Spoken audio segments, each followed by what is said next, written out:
ए बुहारी साह्रै पो गाह्रो भयो, एक ग्लास तातो पानी ल्याऊ न। कति किसिस गर्को आफै ल्याएर खानु नि।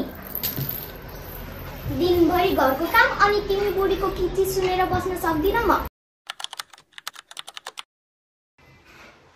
के भयो तिमीले किन रोएर बसेको? सक्दिन म यो घरको नोकर भएर बस्न। कता हेरे माइ त तिम्रो किचकिची आमाले आफै हेर्दै बस।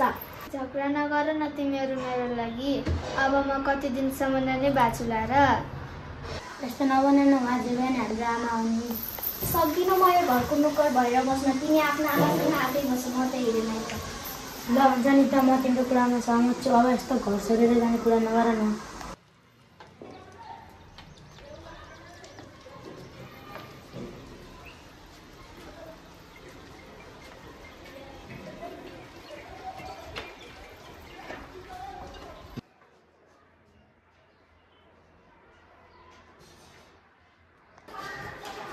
बाबा मम्मी म घर आए।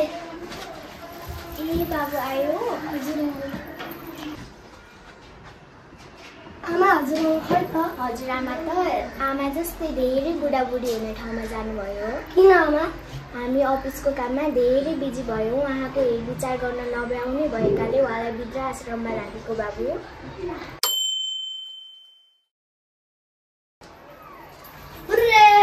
बाबा मम्मी म कक्षामा खत्तम भयो। स्याबास छोरा, भने त म तिमीले के दिन सधैँ यस्तै प्रगति गरेर हामीहरूलाई ठुलो भएपछि पाल्नु है। आमा म पछि ठुलो भएपछि हजुरहरू जस्तै बिजी हुन्छ होला है। मैले हजुरहरूलाई हेर्न भ्याएन भने म पनि हजुरहरूलाई वृद्धाश्रममा राख्छु। हामीले त ठुलो गल्ती गरेछौँ क्या है। आमालाई ल्याउन जाउँ है। हुन्छ जाऊ।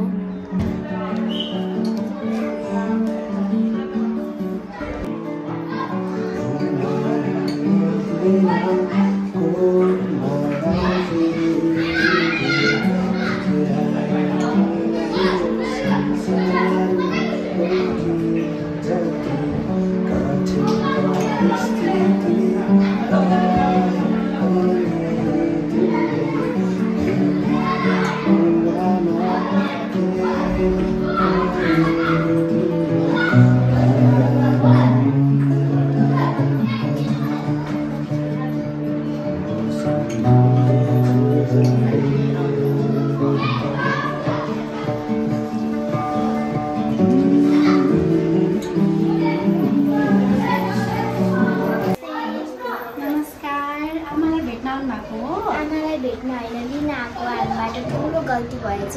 अब हामी आमालाई आफ्नै घरमा राख्छौँ। ए त राम्रो कुरा हो त। त्यसो भए हजुर त्यहाँ बस्दै गर्नुहोस्, म आमा लिएर आउँछ है। आमा हेर्नुहोस् त, हजुरले कति मान भएको छ। आउनुहोस् त। ए छोरा बुहारी गएको हो आमा, हजुरलाई लिन आएको। अब हजुर आएन, हामीहरूसँगै घरमा बस्ने।